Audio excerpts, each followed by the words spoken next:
Semangat pagi. Hari ini kita bicara tentang safety, sesuatu yang paling mulia dalam kehidupan kita. Bicara tentang safety sama dengan bicara tentang unsur-unsur ilahiyah, unsur-unsur ketuhanan. Karena ketika kita memperoleh sesuatu hal terhadap safety, maka hidup kita akan serasa selamat, aman, dan damai.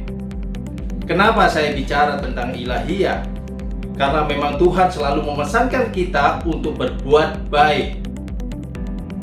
Wa anfiqu fi sabilillah, dan belanjakanlah harta bendamu, jiwamu untuk mencapai hal-hal atau jalan-jalan yang terbaik yang memang Tuhan sudah gariskan.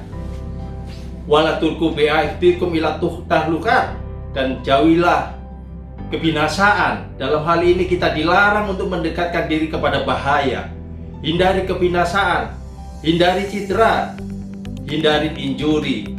Innallaha yuhibbul muhsinin, supaya setiap orang, Allah mencintai orang-orang yang berbuat baik. Dari ayat ini, maka sebenarnya menjadi duta keselamatan, menjadi pejuang keselamatan, itu adalah hal yang paling mulia yang akan mengantarkan kita menjadi insan terbaik, kuntum khairul ummah, di hadapan Tuhan kita. Kemudian, bagaimana cara mencapai supaya safety itu bisa berhasil kita dapatkan? Supaya hidup kita terasa safe and peace, terasa aman dan damai. Maka kita perlu 3 hal itu. Yang pertama adalah bagaimana kita menyiapkan visi, kemudian menyiapkan strategi, dan menyiapkan implementasinya. Visi adalah kita memake up pikiran kita terhadap tujuan besar, yaitu tujuan menjadi makhluk yang dicintai oleh Tuhannya.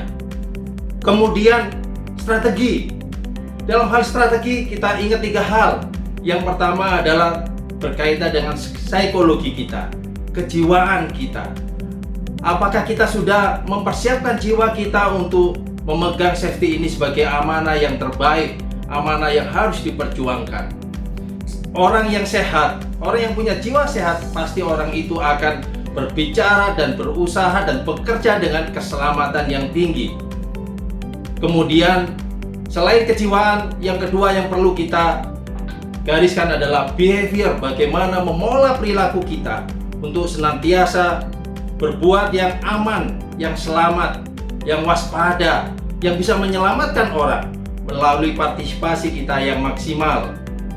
Kemudian sistem itu adalah hal yang paling penting, dan syukur alhamdulillah bahwa company kita sudah memfasilitasi kita, sudah menyiapkan jalan untuk mencapai hasil yang terbaik dalam hal safety. Kita sudah ada sistem, tinggal bagaimana kita semua, Anda, saya, berpartisipasi aktif untuk menjadi duta keselamatan. Ayo, jadikan kita sebagai insan terbaik yang layak dinilai sebagai makhluk yang dicintai oleh Tuhannya, karena kita selalu menyuarakan tentang safety, selalu berupaya tentang safety dimanapun kita berada, kapanpun itu, apapun yang terjadi, safety tetap harus kita perjuangkan. Ayo kita perbaiki di tahun 2020 segala sesuatunya menjadi lebih baik daripada tahun ini. Keburukan cukuplah menjadi pengalaman, tapi kebaikan adalah hal yang patut diperjuangkan. Semangat pagi!